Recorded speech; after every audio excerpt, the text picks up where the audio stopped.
fun to watch. They're the surprise team of the NFL so far, 2-0, and their offense is just humming right now under Clint Kubiak. It's fun to watch. There's no doubt they really are, man. It is fun to watch the physicality this group plays with, and you know what? He's a big part of it. I love watching this young guy move, and he's got little things to learn, just like Graham. But man, when you talk about powerful, he is definitely that. Yes, he's a very powerful player, big, strong, powerful, but he's also a very skilled run blocker. He's coming from a heavy zone scheme at Oregon State, a run heavy scheme, so he's well versed, and his impact is certainly in the run game.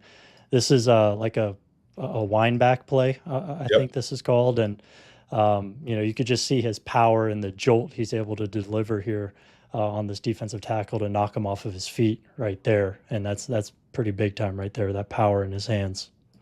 Yeah, he's got some violence, as they say, in those hands. That is for sure. But I Yep. tell you what, he has great angles and stuff too. I've been impressed as a young tackle.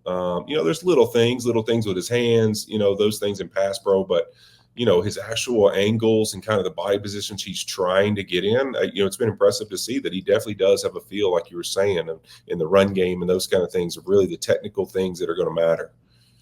For sure. And this is, just a little bit of more of the same kind of, just helping, just delivering a little Yep. shot right here. And more than a little shot, I mean, he knocks the guy kind of on his heels again. And this is, he's executing his job at a high level. And, we get a little taste of the offense here, I think, as well. Just with all this, the motion and just all the moving pieces that the defense has to process, I think is a huge part of their success as well. Yeah, this is a great reach right here, cutting this guy off. I mean, Yep. I love this lateral cutoff right here, getting out of your stance. As a young big fella in the league, that's moving. That's true athleticism, and he makes this cut huge for the running back. Yeah, for sure. It's totally solo too. I mean, the left guard's trying to give a bump, but he misses right there. And so yeah, it's just a solo backside cutoff right here on a loose three technique. That's also a Digizua too. Is a pretty good player, and yeah, that's good stuff right there. This is another one too. We talked about Barton being a little late with his eyes. Those Yep. same thing here. He's, it's a good set. He looks good. Having a little feel, for that D tackle and really the end, his timing. A lot of times that's the hardest part to get used to. Is you start to go this play and you don't even need to touch the guy. You end up realizing, man, you could feel in their rush that they're about to stop and try and be a looper. It just takes time though to get a feel for each guy and how they rush and really feeling this rush more than you see it with your eyes, being able to feel that three and the end playing off of each other. And then the other thing that probably leads to a little bit of this, Brandon, is just the two-hand, reach outs that he has a little bit. And you see it show up in pass protection. It gets him in trouble in this game against Micah Parsons on one of them too, where he's just kind of trying to make the block happen too fast, as I say. Be patient with your hands, allow them to get to you and then use that punch when they're within reach instead of reaching for them. Mm.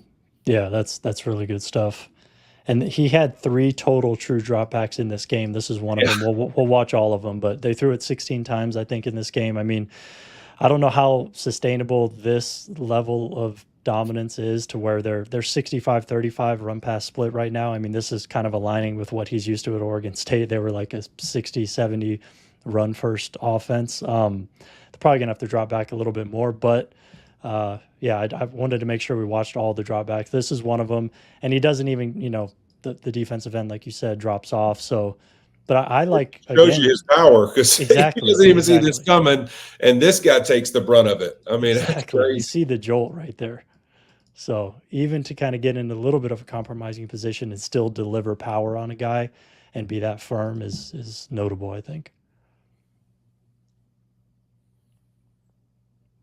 All right. So this was a part of a drive in the second quarter, which was one of the most impressive drives that they had. They just marched down the field, a lot of big runs, and man, the left guard does a great job right here. Lucas He does. Patrick right here. This is a great finish. He's pumped up after right there.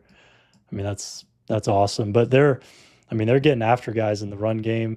And again, though, the motion here and the Yep. fullback, Taysom Hill right here, motioning across right there. But then you got that big sweep around, and I just love what it does to the linebackers here. You look at all Yep. of them.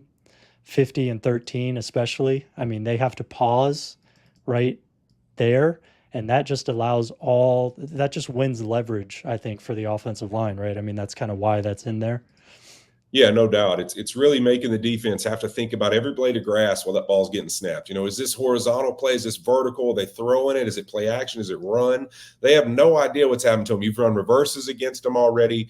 You're running under center right here, this outside zone. I mean, the linebackers, look at them. You can see them at the snap. They have no idea which way to flow for this play, and that's really what puts them in such a tough position is they don't know where to attack. And now all of a sudden, you got 5, 6, 7 big guys running at you full speed, and Alvin Kamara's got the football. This is a tough down as a defense because when you're successful in this style of offense, they remind me right now in 17 and 18 with Sean McVay, really some of the things we were able to do. There wasn't a lot of drop back pass in the game. And if we were dropping back to pass, it was usually some kind of tempo offensive stuff we had going on in the game. But when it was huddling and breaking it and coming and getting under center, you didn't know what was coming. There was motions going everywhere. We had the linebackers' eyes guessing where they thought the football was going, and we were able to tee off up front. And that's what you've seen this group do over the first 2 weeks.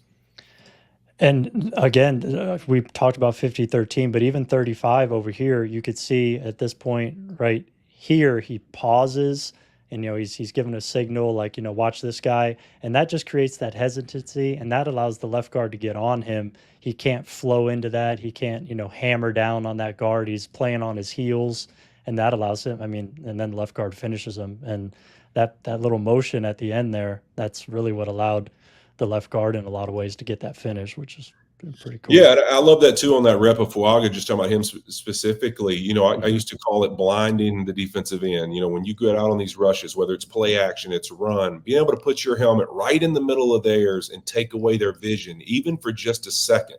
That was always my goal, was to be able to, can I blind the defender for just a second to where he's got to do some action, whether that's pull away with his head or push off and almost give away ground to be able to see where the football is.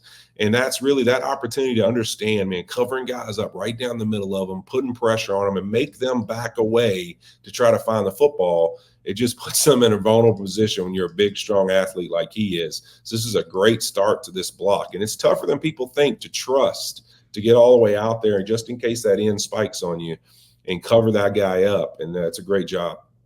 Yeah, for sure. And Kamara plays that really nicely too. Good timing. Yeah, that's the first thing I love watching this tape, BT, is you can tell I think Kamara is only going to get better in this scheme. And I think there's a couple plays where they have even bigger runs out there that he may kind of he takes the cut one way or the other. And I think over time, as they kind of get used to each other and he gets used to this scheme and how they're doing their blocking, there's even bigger runs on tape. And I think it's going to be fun to watch these guys the first half of the season and see what defense kind of figures them out first. Yeah, for sure. I mean, even this one, I mean, that's a lot of displacement up the field. And that was the dramatic part of this game, the displacement. I mean, I can't imagine. I've been in some meeting rooms where there's good and bad. And on the Saints side, this O-line meeting room had to have been a blast on Monday. And on the other side, I would not have wanted to be in the interior D-tackle, D-line room for the Dallas Cowboys on Monday, because that could not have been a very fun room to be in. No, not at all. I think they're kind of reeling a little bit just up front, specifically, their defensive line. They got Linval Joseph playing, meaningful snaps. And I mean, Linval, I love, back in the day with Minnesota, he was great. But I mean, he's kind of a stopgap vet at this point. And yeah, I mean, they need to find some answers quick. Because how do you feel 98's feeling? He's back here 8 yards past the linebackers. His defensive. No. This is that's not where you want to be. For him. There were some ugly clips on tape, that's for sure. Yeah, absolutely.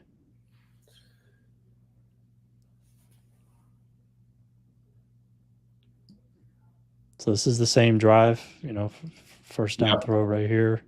And this is what you see. You run the football successfully like this, you're able to pound on them a little bit, and then here you get a little bit of an action, drop back, get the ball out fast. Again, what I think the most impressive part about the Saints offensive line to me, this past week, look how many bodies are on the ground after every snap. I mean, pass, run, you name it. There's bodies going down all over the place. They've really got that group playing awesome. This is going to be a fun group to watch right now because they're playing with confidence. We see it across sports. Confidence, a swagger, you give it to that offense or a defense, and all of a sudden you see their level of play go a certain way. And until somebody takes it, this group's playing that way. And again, with Fuaga, a similar situation that we just touched on before, where the defensive end drops off, he comes back and delivers that jolt, again. And I just wanted to point out, too, I love what they're doing to the elite level rushers with Micah Parsons this week. They don't even put an offensive lineman on him here, but they effectively double team him with the tight end and then the back coming off.